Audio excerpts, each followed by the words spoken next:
بسم اللہ الرحمن الرحیم۔ تمام ناظرین کو اسلامی سبق آموز چینل میں خوش آمدید اور محبت و برا۔ السلام علیکم ورحمۃ اللہ وبرکاتہ۔ حضرت عیسیٰ علیہ السلام کے دور میں اسحاق نامی ایک شخص تھا۔ اس کی بیوی جو اس کی چچا زاد بہن بھی تھی، اپنے زمانے کی خوبصورت ترین عورت تھی۔ وہ اس سے بہت زیادہ محبت کرتا تھا۔ جب اس عورت کا انتقال ہوا تو یہ اس کی قبر پر شب و روز گزارنے لگا۔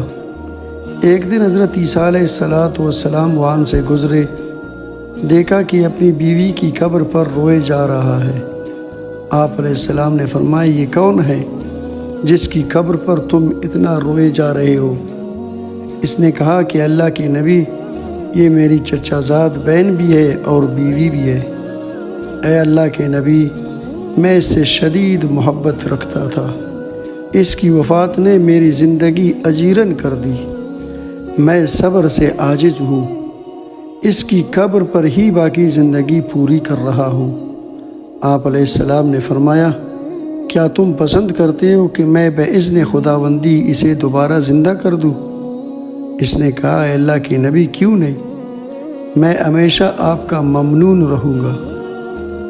آپ علیہ السلام نے قبر پر کھڑے ہو کر آواز دی، اے مدفون، اللہ کے حکم سے زندہ ہو جا۔ اس پر قبر سے ایک سیاہفام غلام نکل آیا۔ اس کی نتوں، چہرے اور چہرے کے مسامات سے آگ نکل رہی تھی۔ نکل کر کہنے لگا، اللہ کے سوا کوئی معبود نہیں، آپ اللہ کی قدرت کی نشانی ہے، اللہ کے بندے اور رسول ہے۔ اسحاق کہنے لگا، اے اللہ کے نبی، میری چچا زاد بہن کی قبر آگے والی ہے۔ آپ علیہ السلام نے غلام کی طرف اشارہ کر کے فرمایا، ارجع الی ما کنت فی، پہلی والی حالت موت کی آغوش میں لوٹ جاؤ۔ یہ کہنے پر غلام لاش بن کر زمین پر گرا تو آپ نے اسے اس کی قبر میں دفن کر دیا۔ اس کے بعد اسحاق کی نشاندہی پر عورت کی قبر پر گئے اور آواز دی کہ اے قبر والی، اللہ کی قدرت سے زندہ ہو جا۔ عورت سر سے مٹی جھاڑتی ہوئی قبر سے نکل آئی۔ آپ علیہ السلام نے اسحاق سے پوچھا، کیا یہی تمہاری چچا زاد بہن ہے اور یہی تمہاری بیوی ہے؟ اس نے کہا، اے اللہ کے نبی، یہی ہے۔ آپ علیہ السلام نے فرمایا، اس کو اپنے گھر لے جاؤ۔ اسحاق اسے لیتے ہوئے گھر کی طرف روانہ ہوا۔ راستے میں نیند نے اسے بے حال کر دیا۔ اس نے بیوی سے کہا کہ مسلسل جاگنے کی وجہ سے میں تو مرنے کے قریب ہو گیا ہوں، میں تھوڑی دیر یہاں سو لیتا ہوں۔ بیوی نے کہا، ٹھیک ہے۔ اسحاق بیوی کی گود میں سر رکھ کر بے سدھ ہو گیا۔ اسے گہری نیند آ گئی۔ اسی اثنا میں بادشاہ کا بیٹا اس راستے سے گزرا جو حسن و جمال کا پیکر اور خوبصورتی میں قدرت کا شاہکار تھا۔ آنکھیں ملی، دونوں ایک دوسرے کے اسیر بے دام بن چکے تھے۔ عورت نے شوہر کے سر کو زمین پر رکھا اور شہزادے کے روبرو آگے کھڑی ہو گئی، دل کی بات اشاروں سے کر دی۔ شہزادے میں ہاں ملاتے ہوئے اپنے گھوڑے پر اسے بٹھا لیا۔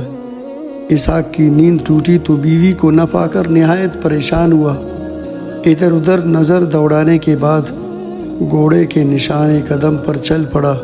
ایک جگہ اس بیوی کو شہزادے کے ساتھ گھوڑے پر سوار دیکھ کر خیال گزرا کہ شہزادے نے اسے زبردستی بٹھا لیا ہوگا۔ شہزادے سے کہا، محترم، یہ میری بیوی ہے، مجھے میری بیوی حوالہ کر دے۔ ادھر بیوی نے اسے پہچاننے سے بھی انکار کر دیا اور کہا کہ تم کون ہو؟ میں شہزادے کی باندی ہوں۔ اسحاق نے کہا، تم میری چچا زاد بہن بھی ہو، بیوی بھی ہو۔ بیوی نے کہا، میں تو تمہیں جانتی تک نہیں، میں تو شہزادے کی باندی ہوں۔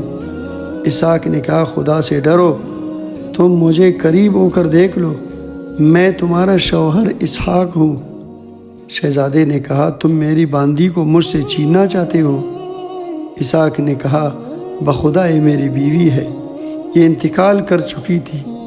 حضرت عیسیٰ علیہ السلام نے اللہ کے حکم سے اسے میرے لیے زندہ کیا۔ اسی دوران حضرت عیسیٰ علیہ السلام وہاں سے گزرتے نظر آئے۔ اسحاق نے آپ علیہ السلام سے کہا، اے اللہ کے نبی، کیا یہ میری وہی بیوی نہیں ہے جسے آپ نے اللہ کے حکم سے میرے لیے زندہ کر دیا تھا؟ آپ نے کہا بالکل۔ عورت نے کہا، اے اللہ کے نبی، میں تو اس شہزادے کی باندی ہوں۔ شہزادے نے بھی کہا، اے اللہ کے نبی، اے میری قوم کی خریدی ہوئی باندی ہے۔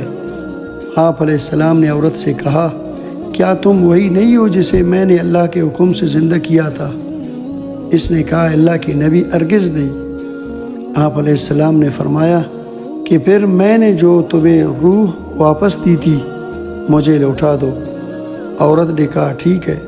یہ کہنا تھا کہ عورت لاش بن کر زمین پر گر گئی۔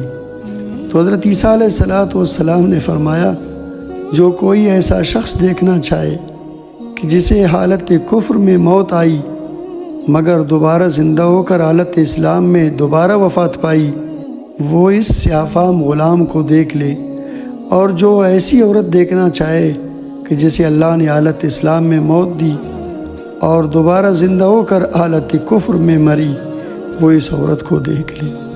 اسحاق نے اس کے بعد پختہ عہد کیا کہ کبھی شادی نہیں کروں گا، اور روتا ہوا جنگل کی طرف نکل گیا۔